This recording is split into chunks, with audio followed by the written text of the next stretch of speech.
Ketemu lagi dengan gue Bang Pileng. Jangan lupa subscribe channel Bang Pileng supaya gue lebih semangat lagi untuk buat video-video selanjutnya. Dan terima kasih yang sudah menonton video ini. Cerita ini adalah kisah nyata yang diceritakan Amir ke channel Bang Pileng, dan kejadian ini terjadi di tahun 2014. Amir yang bekerja di sebuah perusahaan swasta di daerah Jakarta Barat sudah bekerja kurang lebih 3 tahun lamanya. Selama bekerja, dia memiliki teman yang dekat yang masih satu divisi dan satu ruangan di kantornya. Hampir tiap hari makan siang bareng dengan temannya itu membuat mereka semakin dekat, sebatas sebagai pertemanan saja. Kedekatan mereka sampai sempat ditegur oleh manajer karena level Amir lebih tinggi dibandingkan Gani, teman dekatnya di kantor itu. Setiap akhir tahun, penilaian karyawan untuk mendapatkan bonus tahunan berada di tangan Amir. Amir yang menjadi asisten manajer terlihat pilih kasih di mata staf yang lain. Gani yang juga seorang staf selalu mendapat perlakuan khusus layaknya anak emas di divisi mereka. Sering tidak masuk kantor, datang terlambat, kerja malas, hampir tidak ditegur oleh Amir. Inilah yang membuat manajer Amir melarang asistennya itu untuk terlalu dekat dengan Gani.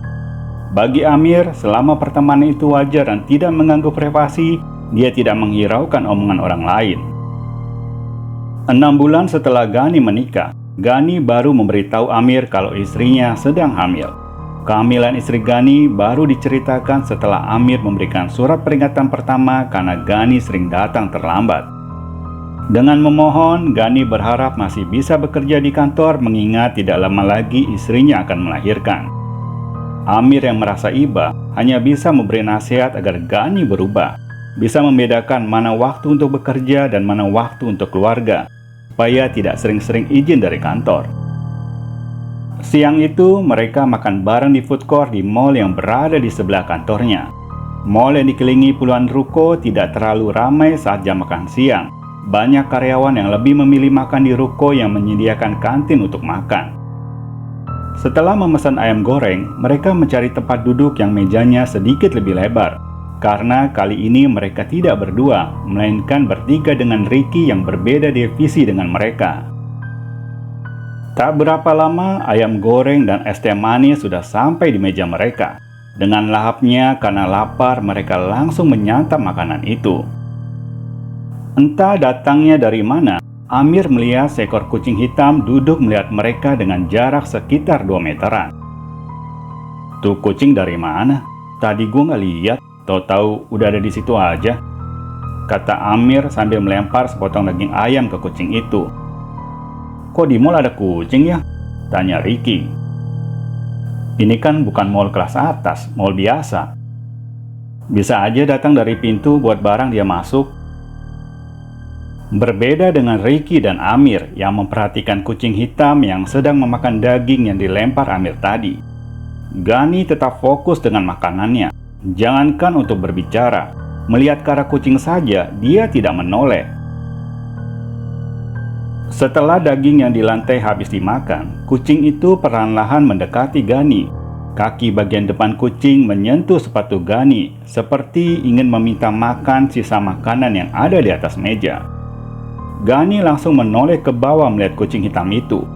Bukan makanan yang didapat si kucing hitam, melainkan tendangan kaki yang membuat kucing itu terpental 1 meter jauhnya. Melihat itu, Amir langsung melotot melihat wajah Gani. Kenapa lu tendang? Tega amat lu, itu kucing lagi bunting. Lu lihat itu perutnya besar, bentak Amir. Gue nggak peduli, siapa suruh dekat-dekat kaki gua? Gani, lu nggak mikir ya? Istri lu kan lagi hamil, itu kucing juga lagi bunting.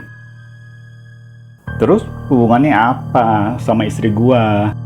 Tanya Gani dengan suara yang ngeyel. Kalau istri lagi hamil, lu nggak boleh berbuat macam-macam, kasihan anak lu nanti. Amir, gue nggak percaya kayak gitu. Lu tahu ya, gue punya dendam sendiri sama makhluk yang namanya kucing. Maksud lu? Tanya Amir penasaran. Dulu, waktu pertama kali gue punya motor, baru 1 hari gue taruh di rumah. Besok paginya, jok motor gue rusak dicakar kucing. Dari situ gue paling gak suka kalau ada kucing dekat-dekat gue. Kucing itu kan binatang. Seharusnya elu yang mikir, Gani. Bisa bedain kucing yang ngerusak motor elu, mana kucing yang gak salah.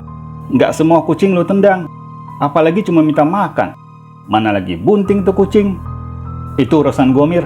Lu gak usah ikut campur lah. Yang dosa gue ini, Mir, bukan lu. Jawab Gani dengan ketusnya. Karena tidak mau memperpanjang masalah, Amir berjalan menghampiri kucing yang tadi ditendang. Kucing hitam itu berada di sudut tembok. Sepertinya dia menahan sakit akibat tendangan Gani. Terlihat dari nafasnya yang tidak teratur. Ayam yang ada di tangan Amir disodorkannya pelan-pelan. Tapi kucing itu tidak menyentuhnya. Dengan rasa iba dan kasihan, Amir mengusap kepala kucing hitam yang nampak sedang menahan sakit akibat tendangan Gani. 1 minggu sejak kejadian itu, Gani tidak masuk. Tidak ada kabar yang disampaikan ke Amir, bahkan ke bagian HRD juga tidak memberi kabar. Lagi-lagi Amir mendapat teguran dari manajer, karena sudah 3 hari berturut-turut Gani tidak masuk. Dihubungi melalui handphone juga tidak dijawab. Amir yang mendapat sindiran dari staf lainnya mulai merasa gerah. Dia merasa Gani tidak menghargainya. Gani dinilai tidak berubah walaupun sudah diberi peringatan surat pertama. Semua pekerjaan yang seharusnya dikerjakan Gani dihandle semua oleh Amir. Keesokan harinya sekitar jam 10, Gani baru masuk kantor. Padahal jam kerja mulai jam 8 pagi. Sampai 1 jam dia tidak menemui Amir atau manajer untuk memberi alasan kenapa dia tidak masuk beberapa hari ini. Melihat tidak ada etiket baik dari stafnya, Amir memanggil Gani untuk berbicara di ruangan meeting. Gani, ini udah 3 hari gue lihat lu gak masuk. Lu maunya gimana nih? Gak ngasih kabar, ditelepon gak dijawab. Gue gak bisa ngelindungin lu terus-terusan kayak gini. Tahu diri lah. Kita emang berteman. Kalau soal kerja, sesuaikan nama levelnya. Lu kan staf gua. Hargailah gua sebagai atasan lu. Dengerin dulu, Mir. Jangan lu marah-marah dulu. Gue gak masuk tuh pasti ada alasannya. Gue ngerti, lu pasti ada alasannya. Tapi kan bisa lu kasih kabar. Bukannya diam aja. Lu kerja sama orang. Kantor ini bukan milik keluarga lu. Jawab Amir menahan emosi. Pikiran gue lagi kacau, Mir. Anak gue keguguran. Gue gak peduli dengan kantor. Jawab Gani dengan ketus. Mendengar jawaban Gani, Amir terdiam. Ada 5 menit mereka masih terdiam. Amir bukan tidak mau berbicara. Dia merasakan kesedihan yang masih dirasakan temannya. Walaupun sebenarnya dia tidak bisa terima dengan alasan itu. Kehilangan anak memang menjadi hal yang paling menyedihkan buat siapapun. Tapi seharusnya Gani bisa memberi kabar ke kantor untuk izin tidak masuk. Apalagi semua biaya rumah sakit ditanggung perusahaan. Untuk menghindari perdebatan, Amir menyuruh Gani kembali ke ruang kerjanya. Tanpa ada sepatah kata pun, Gani berjalan keluar dengan wajah yang kesal. Nggak tahu diri nih orang. Egonya tinggi banget. Nggak merasa bersalah lagi. Bisa jadi anak lu keguguran karena karma nendang kucing kemarin. Gumam Amir dalam hati sambil menatap Gani yang keluar dari ruangan meeting. Dengan perasaan kesal, Amir menemui manajernya dan memberitahu alasan Gani tidak masuk beberapa hari ini karena anaknya keguguran. 2 minggu sudah berjalan seperti biasa. Amir yang lebih dewasa dari Gani tidak mempersoalkan sikap stafnya 2 minggu yang lalu. Mereka tetap makan siang bersama. Setelah makan siang dan masih banyak waktu, mereka tetap duduk santai di food court. Mir, kemarin di rumah gua, sekitar jam 9 malam, gua lihat kucing hitam di teras rumah. Kucingnya kok mirip ya sama yang gua tendang dulu. Nggak mungkin, Gani. Maksud gua, itu bukan kucing yang lu tendang, tapi kucingnya mirip aja. Gua rasa di dunia ini kucing yang bulunya hitam ribuan. Mana mungkin kali kucing yang lu tendang di mall ini asal ngikutin lu sampai ke Tangerang. Tapi Mir, yang anehnya lagi, pas gue buka pintu mau usir tuh kucing, kucingnya udah nggak ada. jawab Gani. Maksud lu, kucingnya udah pergi? Nggak tahu gue nggak lihat lagi. Gani, maaf nih ya sebelumnya. Lu jangan ngulang lagi kayak dulu, sampai nendang kucing. Apalagi kalau kucing cuma minta makan. Walaupun lu nggak suka sama kucing, lu diemin aja. Lu singkirin pelan-pelan pakai kaki. Atau lu ambil tuh kucing, pindahin ke tempat lain. Gani hanya terdiam. Sepertinya dia tidak suka mendengar perkataan Amir. Matanya bukan melihat ke Amir saat temannya bicara, melainkan melihat ke sekeliling area food court. Belum juga Amir selesai bicara, Gani sudah berdiri dari kursi dan mengajak Amir untuk balik ke kantor. Malam sekitar jam 9, Gani yang sudah berada di rumah mau pergi untuk keluar membeli makanan. Karena malam itu istrinya ingin makan pecel ayam. Baru saja dia membuka pintu, matanya melotot melihat motor yang ada di halaman rumah. Seekor kucing hitam duduk di atas motor jok bagian belakang. Melihat itu, Gani berlari ke dapur mengambil balok kayu yang berada di samping tabung gas. Dengan penuh amarah, dia berjalan cepat menuju ke pintu utama. Baru saja kakinya sampai di depan pintu, langkahnya terhenti. Karena kucing hitam yang tadi di atas motornya sudah tidak ada.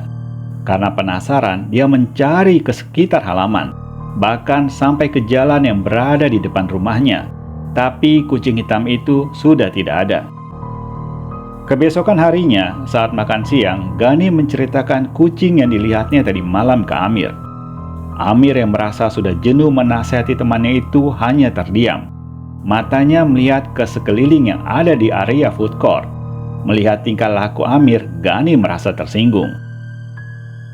Gue lagi ngomong, bukan dengerin, malah lihat sana sini. Gue kan dengerinnya pakai kuping, Gani, bukan pakai mata. Gue ngerti, tapi hargai juga orang yang ngomong. Lu minta dihargai, giliran gue ngomong, lu gak menghargai gue. Jawab Gani dengan ketusnya. Oke, gue dengerin. Ceritain deh semuanya. Gani yang merasa tersinggung hanya terdiam. Dia tidak mau cerita lagi.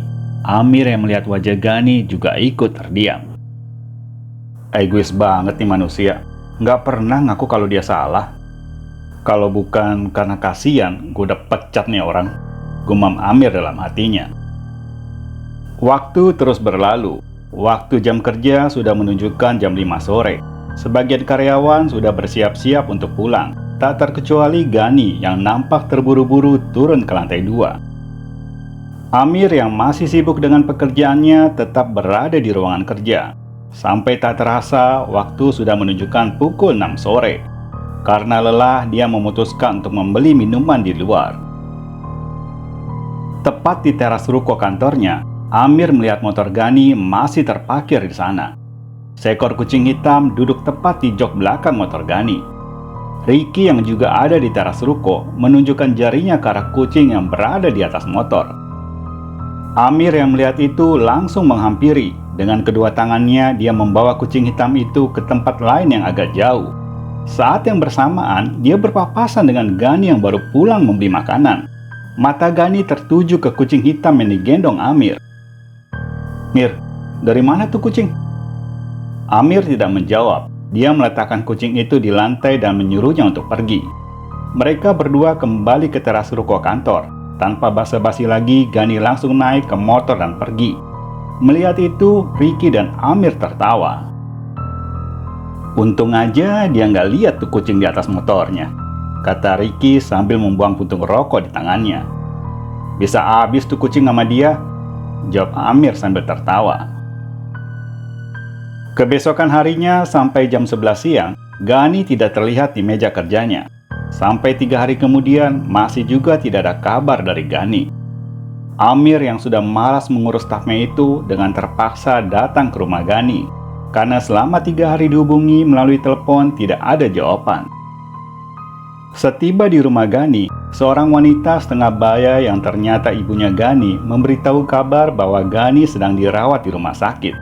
Karena tangannya patah terpeleset sewaktu mengejar kucing yang masuk ke halaman rumah.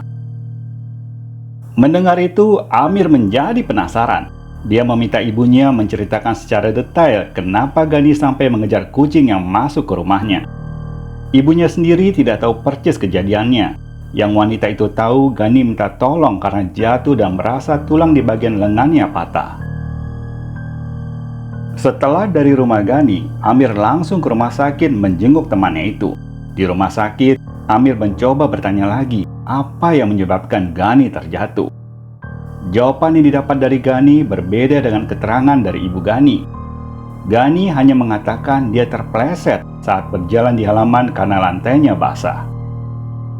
Setelah pulang dari rumah sakit menjenguk Gani, di sepanjang perjalanan Amir berpikir apakah ini karena karma akibat kebencian Gani terhadap kucing yang tidak bersalah sampai tega menendang kucing yang sedang bunting.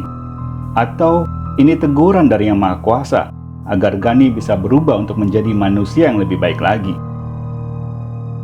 Selama 3 bulan Gani tidak masuk kantor. Pihak manajemen sudah mengajukan permohonan agar Gani dikeluarkan saja dari kantor, melihat kinerja dan absen kehadirannya di bawah nilai rata-rata. Atas perjuangan Amir yang memohon agar Gani bisa tetap bekerja di kantor dan digaji penuh selama 3 bulan dia tidak masuk, akhirnya manajemen masih berbaik hati memberi kesempatan terhadap Gani dan membayar 3 bulan gajinya secara penuh. Setelah 3 bulan tidak masuk, akhirnya Gani bisa bergabung lagi bekerja di kantor itu. Tapi Gani hanya bisa bertahan 6 bulan bekerja, karena atas keputusan manajemen beberapa cabang yang berada di kantor harus ditutup. Akibat penutupan cabang, akhirnya berimbas ke pendapatan kantor pusat yang menurun yang berada di Jakarta. Bukan hanya Gani, beberapa rekan kerjanya yang berjumlah 20 orang, termasuk Amir, juga harus menerima kenyataan untuk menerima keputusan manajemen. Mereka semua diberhentikan atau di PHK kerjanya dari kantor pada hari yang sama. Itulah pengalaman Amir ketika bekerja di salah satu perusahaan yang sama dengan Gani. Sejak keluar dari kantor, Amir memutuskan untuk menjaga jarak pertemanan dengan Gani. Karena dia menilai temannya itu tidak akan berubah sifatnya sampai kapanpun karena memiliki ego yang sangat tinggi. Sampai di sini dulu ceritanya. Jangan lupa subscribe dan nyalakan lonceng notifikasinya supaya kalian tahu kalau gua ada upload video baru. Salam dari Bang Pileng.